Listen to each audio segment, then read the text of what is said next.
بسم اللہ الرحمن الرحیم۔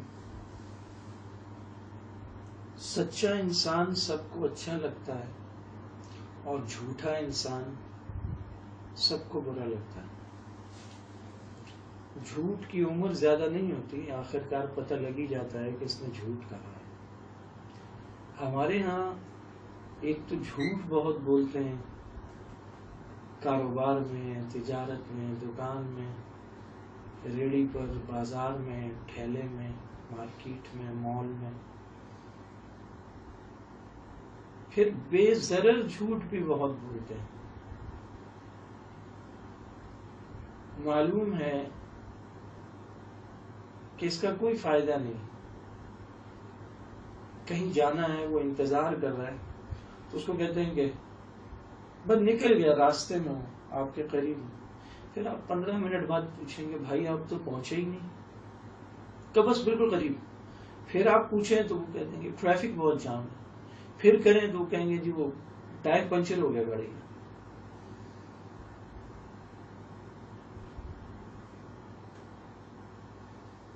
حتیٰ کہ کوئی شرٹ پہنی ہے، کوئی کپڑے پہنے ہیں، اسے بڑھا چڑھا کے بیان کریں گے فلاں جگہ سے لیے۔ اب سامنے والے بے وقوف تو نہیں ہوتے، اسی دنیا میں رہتے ہیں، وہ بھی روٹی کھاتے ہیں، پتہ چل جاتا ہے انہیں۔ ایک دو دفعہ جھوٹ چل بھی جائے پھر اندازہ ہو جاتا ہے کہ یہ شخص باتیں بڑی بڑی کرتا ہے لیکن حقیقت ایسی نہیں۔ لوگوں کی نظر میں وقار ختم ہو جاتا ہے، امیج ڈیمیج ہو جاتا ہے، کریڈیبلٹی ختم ہو جاتی ہے۔ لوگ اس کی بات کو ہلکا لینے لگتے ہیں، اس کا سچ بھی لوگوں کو جھوٹ لگتا ہے اگر وہ کبھی سچ بولے۔ جھوٹ بولنے میں کبھی وقتی فائدہ ہو سکتا ہے لیکن ہمیشہ ہمیشہ کا نقصان ہے۔ ہم مسلمان ہیں، قرآن کریم میں اللہ تعالیٰ نے لعنت فرمائی ہے جھوٹوں پر، لعنت اللہ علی الکاذبین۔ غلط بیانی کرنا، چیز کی قیمت بڑھا کر بتانا، مہنگی چیز بھی بیچ رہے ہیں پھر کہیں گے آپ بے فکر ہو جائیں، آپ بالکل بے فکر ہو جائیں۔ وعدہ خلافی مومن کی شان کے تو لائق ہی نہیں ہے، وعدہ خلافی بھی ہمارا بہت بڑا مسئلہ ہے۔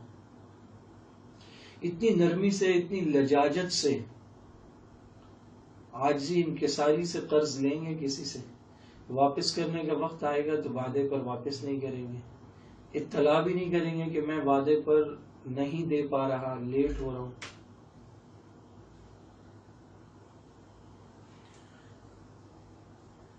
آپ ملیں یا کال کریں یا پیغام بھجوائیں تو دے دیں گے، اس میں کیا ہے، کوئی بھاگ رہا ہوں میں، کہیں جا رہا ہوں کیا؟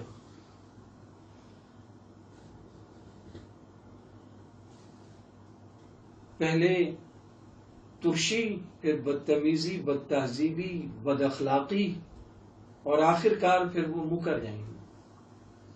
لوگ قرض دیتے ہوئے گھبرانے لگے، ان کو پتا قرض دینے کا مطلب ہے پیسے ڈوب جائیں گے، تعلق بھی جائے گا، تعلق داری بھی جائے گی۔ تقریبات میں لکھا ہوتا ہے وقت کی پابندی کا خیال رکھیں، لیکن اس کے باوجود سب کو پتا ہوتا ہے کہ یہ رات 11 بجے ہی ہے، اس کا مطلب۔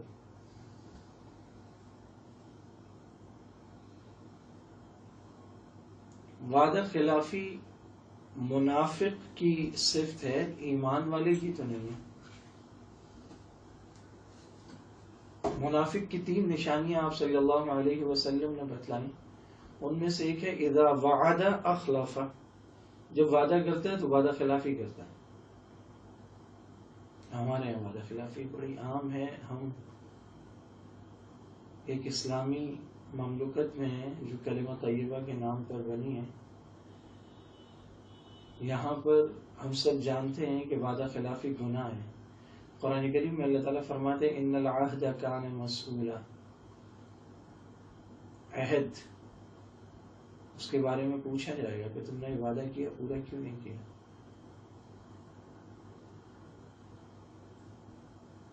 یہ سماجی اور عوامی رویہ بن چکا ہے۔ وعدہ خلافی، غلط بیانی. بات کچھ ہوتی ہے بتاتے کچھ ہیں، حقیقت کچھ ہوتی ہے دکھاتے کچھ ہیں. بات چھوٹی ہوتی ہے لمبا کر کے بتا دیتے ہیں، اس میں اپنی طرف سے ملا دیتے ہیں. پھر وہ ایسا مزاج بن چکا ہے کہ ایک بات چلتی ہوئی ہمارے پاس آتی ہے، زبانی آئے، فون پہ، میسج پہ، ایس ایم ایس پہ، واٹس ایپ پہ کہیں، یا فیس بک پہ نظر آئے، تو اس بات کی تحقیق کیے بغیر کہ یہ صحیح ہے یا غلط ہے، ہم اسے آگے نقل کر دیتے ہیں اور پھر شرمندگی اٹھانی پڑتی ہے. قرآن کریم میں سورہ حجرات میں جو اخلاقی مضامین سے بھرپور صورت ہے، اللہ تعالیٰ فرماتے ہیں ان جاءکم فاسق بنبأ فتبینوا. کوئی فاسق تمہارے پاس کوئی خبر لے کر آئے تو پہلے اس کی تحقیق کر لیا کرو. فاسق کون ہوتا ہے؟ گناہ کبیرہ کا مرتکب، اور جو تارک صلاۃ ہے، نماز نہیں پڑھتا، وہ اس میں شامل ہے. ہمارے ہاں تو اکثریت اب بے نمازیوں کی ہے، اور جو نمازی ہیں وہ بھی کم ہیں جو 5 وقتہ نمازی ہیں. پڑھ لی نہیں پڑھی نہیں پڑھی.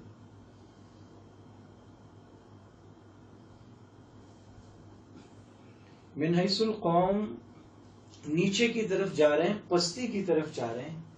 اچھی صفات رخصت ہو رہی ہیں، بری عادات و اطوار ہم نے اپنا لی ہیں، ہم سے اگلی نسل کو وراثتاً منتقل ہو رہی ہیں. جو نئی نسل آ رہی ہے ان میں جھوٹ بولنا، وعدہ خلافی کرنا، غلط بیانی کرنا، یہ تو کوئی عیب رہا ہی نہیں، بلکہ اب تو یہ ہوشیاری، چالاکی بہت شارپ ہے. یہ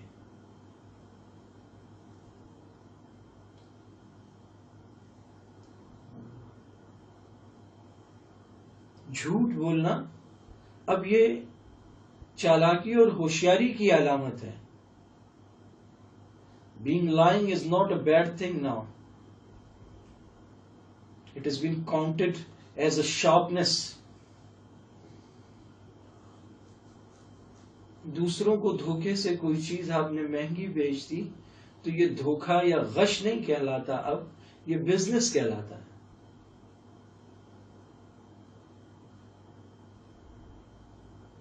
سیلز مین کی اچھی صلاحیت یہ ہے کہ وہ کسی بھی طرح مال کو بیچ دے، سیل بڑھا دے.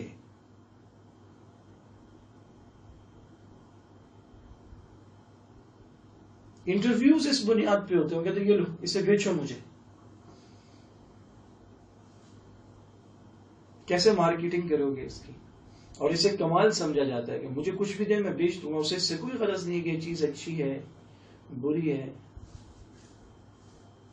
خریدنے والے کا نقصان ہوگا، اسے اپنی نوکری سے مطلب اسے بیچنی ہے.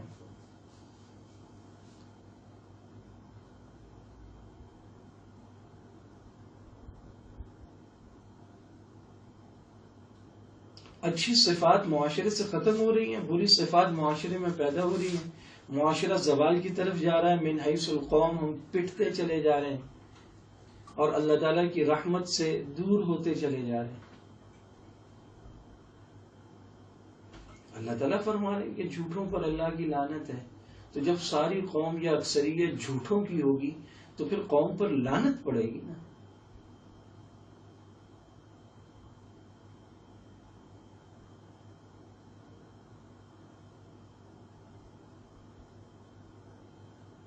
آپ صلی اللہ علیہ وسلم نے جب کسی سے وعدہ کیا اسے پورا کیا. قرآن کا یہی حکم ہے. آپ صلی اللہ علیہ وسلم کی سیرت طیبہ کا یہی پیغام ہے. آپ صلی اللہ علیہ وسلم کا یہی حکم ہے. ایک مومن کی شان یہی ہے. صحابہ کرام، تابعین، تبع تابعین کا طریقہ یہ ہے. حتیٰ کہ اسلام اور شریعت کی تعلیمات کے علاوہ بھی بہت سارے لوگ جو اسلام پر عمل پیرا نہیں ہیں یا مسلمان ہی نہیں ہیں، لیکن ان کے ہاں بھی وعدہ خلافی اور جھوٹ بولنا عیب سمجھا جاتا ہے. وہ کہتے ہیں ہم فلاں قوم کے ہیں، ہم نے زبان دے دی تو دے دی.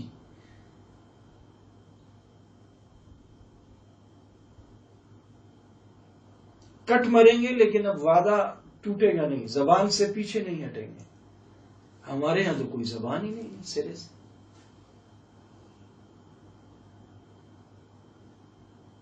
کیا ضرورت ہے اس جھوٹ کی کہ میں نکل گیا ہوں آپ کی طرف آ رہا ہوں، بس میں تیار ہو چکا ہوں نکل رہا ہوں، میں آپ ہی کے بارے میں سوچ رہا تھا، ہم آپ ہی کا ذکر کر رہے تھے، آپ تو بہت اچھے ہیں، دل میں وہ بات نہیں ہوتی. غلط بیانی.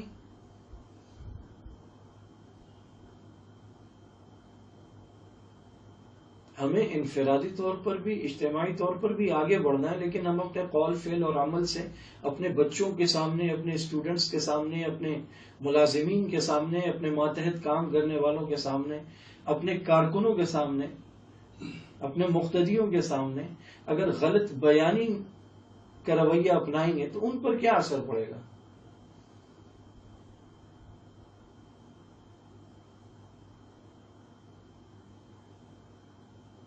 ایک شخص اپنے ماتحتوں سے سب کے سامنے کھڑا ہو کر ایک جھوٹ بولتا ہے تو 100 ماتحت ہیں، وہ پھر 100 لوگ 100 جھوٹ آ کر بولتے ہیں اس سے مختلف وقتوں میں. ان کو پتا ہے کہ یہ تو خود جھوٹا شخص ہے. ترقی کا راستہ سچائی کا راستہ ہے، ایفائے عہد کا وعدہ پورا کرنے کا راستہ ہے، زبان دینے کا راستہ. آذربائیجان کے سفر میں وہاں کے ایک کیپٹل دارالحکومت باکو میں ایک ہوٹل کی لابی میں میری ملاقات ہوئی آذربائیجان کے ایک لڑکے سے. بہت خوش اخلاق لڑکا تھا، اچھی خاصی اردو بول لیتا تھا، اور اس نے 20 مرتبہ پاکستان کا سفر کیا، اور اس کے موبائل میں تصاویر تھی، اس نے دکھائی کرتا شلوار میں اور واسکٹ میں اور پشاوری جوتی میں، اور جو ہمارے ہاں چترالی ٹوپی ہوتی ہے یا افغانی ٹوپی، اس میں گرم چادریں لیے ہوئے، کہیں لاہور میں کھڑا ہے، کہیں جلیبیاں کھا رہا ہے. اور اتنی محبت پاکستان سے، مختلف پاکستانیوں کے ساتھ اس کی تصویریں. اس نے کہا میرے تو بہت تعلقات ہیں پاکستان میں. بزنس مین تھا. اس نے کہا میں نے دنیا کے 40-50 ملک گھوم رکھے ہیں، لیکن پاکستان میں میرا دوسرا گھر ہے. اس نے کہا ایسی محبت، ایسی ہمدردی، مہمان نوازی. اس نے کہا every thing is okay but never do business with any Pakistani. میں نے کہا کیا؟ کہہ رہا نہیں بزنس نہیں کر سکتے. میں نے کہا کیوں نہیں کر سکتے؟ اس نے کہا نہیں کر سکتے، یا تو آپ کا پیسہ ڈوب جائے گا، یا پھر چیز آئے گی تو 2 نمبر ہوگی، اس کی کوالٹی وہ نہیں ہوگی جو آپ کو دکھائی جائے گی، جو سیمپل دکھایا جائے گا وہ نہیں ہوگی. صاف لفظوں میں کہا اس نے. اس نے کہا پاکستانی سے دوستی کر لو، اس سے اچھا دوست نہیں ہے، بزنس مت کرنا ان کے ساتھ. جب ہمارا یہ امیج، یہ ریپوٹیشن ہوگی دنیا میں تو ہم کیسے اپنی ایکسپورٹ بڑھائیں گے؟ ایک آدمی اپنے ذاتی منافع کی خاطر یہ نہیں دیکھتا کہ جب وہاں مال اترے گا تو کوئی یہ نہیں کہے گا کہ یہ فلاں شخص کا مال ہے، وہ کہے گا پاکستان کا مال ہے، پاکستانی یہ کرتے ہیں. باہر کوئی چیز ہم بھیجیں یا ہم خود باہر ہوں، ہم اپنے ملک کا جھنڈا ہے، اس کا علم ہے، اس کے علم بردار ہیں.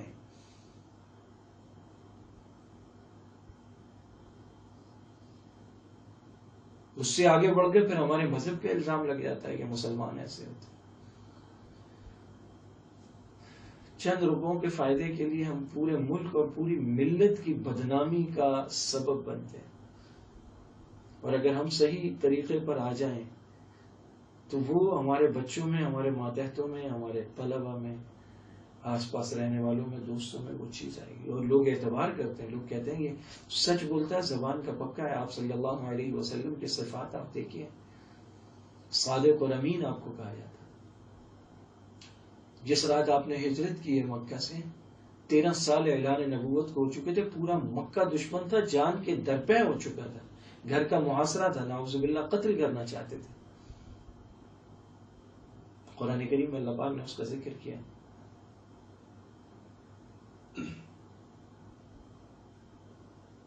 لیکن اس وقت بھی ان سارے مشرکین مکہ کی امانتیں خود آپ صلی اللہ علیہ وسلم کے پاس تھی. آپ کی سچائی دیانت پر ایسا یقین تھا کہ جان کے در پہ قتل کرنے آئے ہوئے ہیں، امانتیں انہی کے پاس ہیں مکہ کے لوگوں کی. پتہ ہے کہ یہاں محفوظ ہے، کہیں نہیں جائے گی.